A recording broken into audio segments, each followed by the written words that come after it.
Welcome back to another technical deep dive here in the debug zone.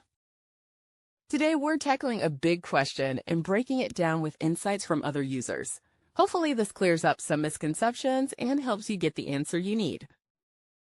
So buckle up, stay a little curious, and let's jump right in.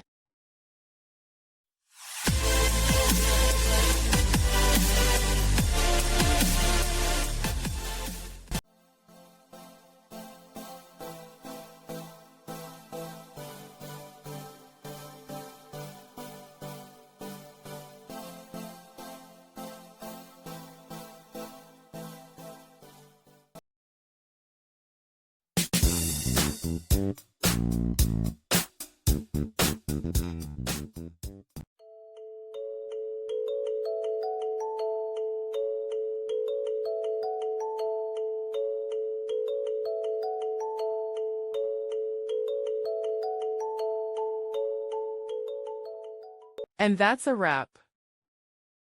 I hope you found the answer you were looking for. If you did, take a second to hit that subscribe button. It really helps out.